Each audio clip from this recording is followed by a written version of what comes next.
जय श्री कृष्ण। ओम नमो भगवते वासुदेवाय। पितृदेवो नमः। आज मैं आप सभी के समक्ष भगवत गीता का 7वां अध्याय प्रस्तुत कर रही हूँ। भगवान शिव के अनुसार जो मनुष्य अमावस्या के दिन तथा पितृपक्ष में भगवत गीता के 7वें अध्याय का पाठ करते हैं उनके पितृ अत्यंत प्रसन्न हो जाते हैं। आपसे अनुरोध है कि कृपया कथा पूरी सुने, क्योंकि अधूरी कथा सुनने से दोष लगता है। भगवान शिव कहते हैं, हे पार्वती, अब मैं 7वें अध्याय का महात्म बतलाता हूँ। इसे सुनकर कानों में अमृत राशि भर जाती है। पाटलिपुत्र नामक एक दुर्गम नगर है, जिसका गोपुर बहुत ही ऊंचा है। उस नगर में शंकुकर नाम का एक ब्राह्मण रहता था। उसने वैश्यवृत्ति का सहारा लेकर बहुत सा धन कमाया, किंतु न तो कभी पितरों का तर्पण किया और न देवताओं का पूजन ही किया। वह धनोपार्जन में तत्पर होकर राजाओं को ही भोज दिया करता था। एक समय की बात है, उस ब्राह्मण ने अपना चौथा विवाह करने के लिए पुत्रों और बंधुओं के साथ यात्रा की। मार्ग में आधी रात के समय जब वह सो रहा था, तब एक सर्प ने कहीं से आकर उसकी बाह में काट लिया। उसके काटते ही ऐसी अवस्था हो गई कि मणि मंत्र औषधि आदि से भी उसके शरीर की रक्षा असाध्य जान पड़े। तत्पश्चात कुछ क्षणों में ही उसके प्राण पखेरु उड़ गए। वह प्रेत बन गया। फिर बहुत समय के बाद वह प्रेत सर्प योनि में उत्पन्न हुआ। उसका चित्त धन की वासना में बंधा था। उसने पूर्व वृतांत को स्मरण करके सोचा, मैंने घर के बाहर करोड़ों की संख्या में अपना जो धन गाड़ रखा है, उससे इन पुत्रों को वंचित करके स्वयं ही उसकी रक्षा करूंगा। सांप की योनि से पीड़ित होकर पिता ने एक दिन स्वप्न में अपने पुत्रों के समक्ष आकर अपना मनोभाव बताया। तब उसके पुत्रों ने सवेरे उठकर बड़े विस्मय के साथ एक दूसरे से स्वप्न की बात कही। उनमें से मंझला पुत्र कुदाल हाथ में लिए घर से निकला और जहां उसके पिता सर्प योनि धारण करके रहते थे, उस स्थान पर गया। यद्यपि उसे धन के स्थान का ठीक ठीक पता नहीं था, तो भी उसने चिन्हों से उसका निश्चय कर लिया और लोह बुद्धि से वहां पहुंचकर बावी को खोदना आरंभ किया। तब उस बावी से बड़ा भयानक सांप प्रकट हुआ और बोला, ओ मूढ़, तू कौन है? किस लिए आया है? यह बिल क्यों खोद रहा है? किसने तुझे भेजा है? ये सारी बातें मेरे सामने बता। मैं आपका पुत्र हूँ, मेरा नाम शिव है। मैं रात्रि में देखे हुए स्वप्न से विस्मित होकर यहाँ पर स्वर्ण लेने के कौतूहल से आया हूँ। पुत्र की यह वाणी सुनकर वह सांप हंसता हुआ उच्च स्वर से इस प्रकार स्पष्ट वचन में बोला, यदि तू मेरा पुत्र है तो मुझे शीघ्र ही बंधन से मुक्त कर। मैं अपने पूर्व जन्म के गाड़े हुए धन के लिए ही सर्प योनि में उत्पन्न हुआ हूँ। पुत्र ने कहा, पिताजी, आपकी मुक्ति कैसे होगी? इसका उपाय मुझे बताइए, क्योंकि मैं इस रात में सब लोगों को छोड़कर आपके पास आया हूँ। पिता ने कहा, गीता के अमृतमय 7वें अध्याय को छोड़कर मुझे मुक्त करने में तीर्थ, दान, तप और यज्ञ भी सर्वथा समर्थ नहीं है। केवल गीता का 7वां अध्याय ही प्राणियों के जरा, मृत्यु आदि दुखों को दूर करने वाला है।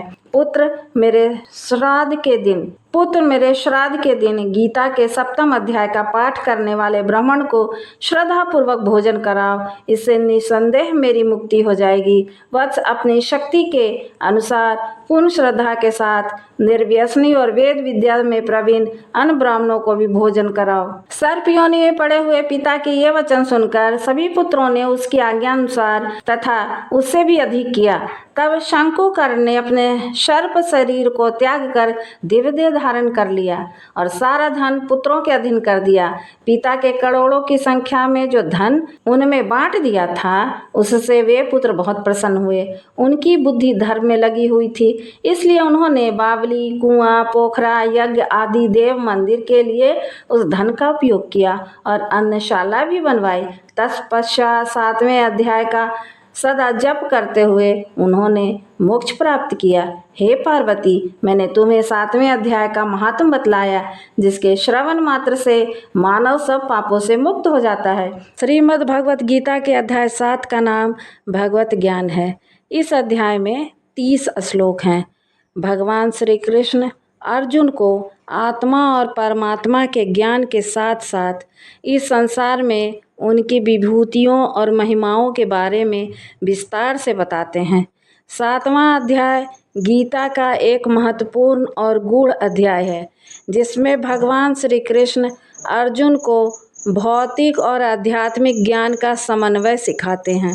यहाँ भगवान बताते हैं कि किस प्रकार से आत्मा और परमात्मा का ज्ञान प्राप्त कर जीवन की वास्तविकता को समझा जा सकता है। प्रस्तुत है परम तत्व ज्ञान भगवत ज्ञान योग। भगवान श्री कृष्ण कहते हैं, हे पृथा पुत्र अर्जुन, अब सुनो कि किस प्रकार मुझ में पूर्ण चेतना रखते हुए, मुझ में मन को अनुरक्त करते हुए तुम मुझे पूर्णतः जान सकते हो।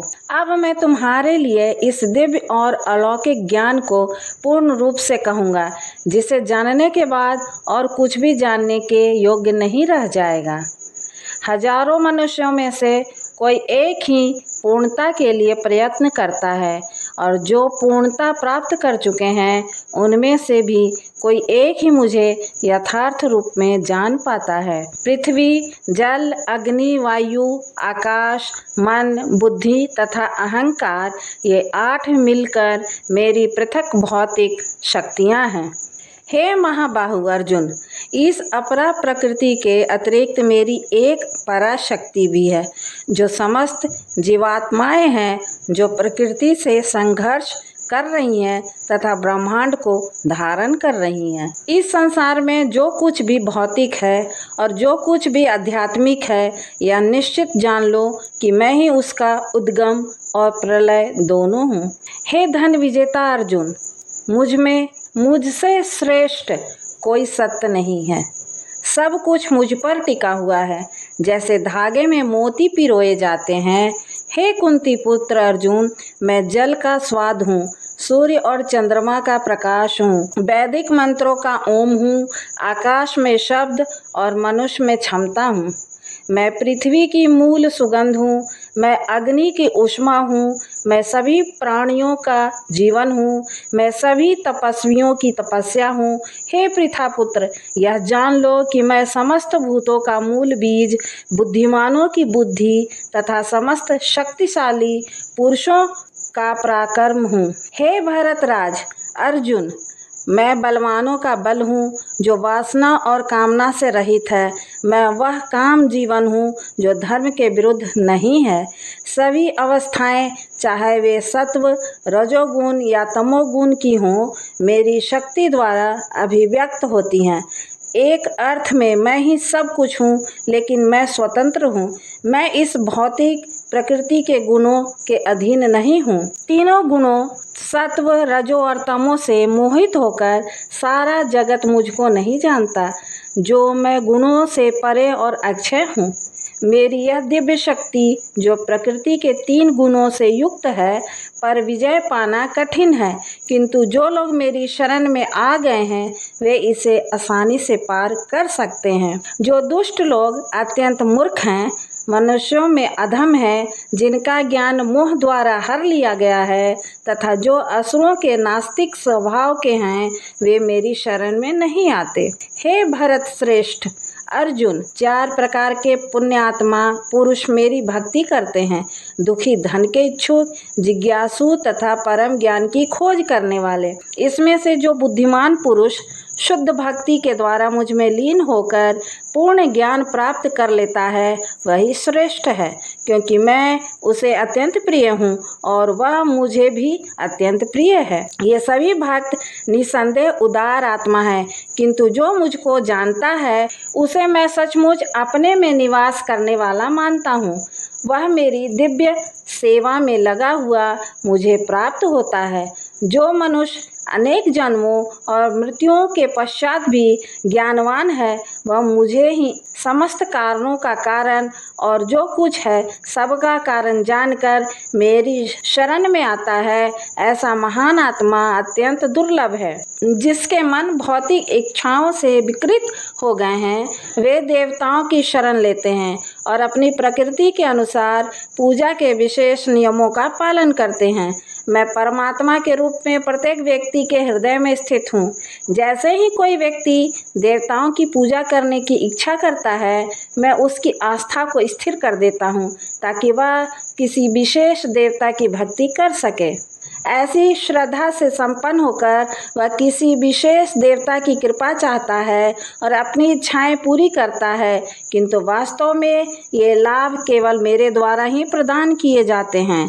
अल्प बुद्धि वाले मनुष्य देवताओं की पूजा करते हैं और उसका फल सीमित तथा अस्थायी होता है। जो लोग देवताओं की पूजा करते हैं वे देवताओं के लोकों में जाते हैं, किंतु मेरे भक्त अंततः मेरे परम लोक को प्राप्त होते हैं। जो मूर्ख मनुष्य मुझे नहीं जानते वे ये सोचते हैं कि मैंने यह श्री कृष्ण का रूप और व्यक्तित्व धारण किया है। अपने अल्प ज्ञान के कारण वे मुझे उच्चतर स्वरूप को नहीं जानते, जो अपरिवर्तनशील और परम है। मैं मूर्खों और बुद्धिहीनों के लिए कभी प्रत्यक्ष नहीं होता। उनके लिए मैं अपनी सनातन सृजनात्मक शक्ति योग माया से ढका रहता हूँ।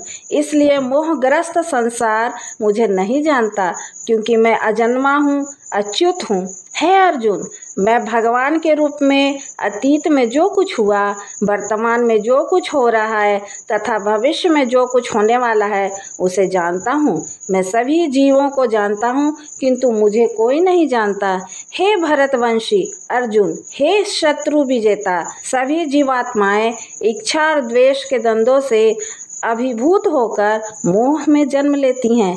जिन व्यक्तियों ने पूर्व जन्मों में तथा इस जन्म में पुण्य कर्म किए हैं, जिनके पाप कर्म पूर्णतया नष्ट हो गए हैं तथा जो मेरी मोह के द्वैत से मुक्त हो गए हैं, वे दृढ़ निश्चय के साथ मेरी सेवा में लग जाते हैं।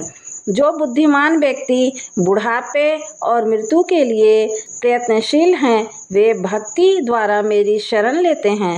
वे वास्तव में ब्रह्म हैं, क्योंकि वे दिव्य और सकाम कर्मों के विषय में पूर्णतः जानते हैं।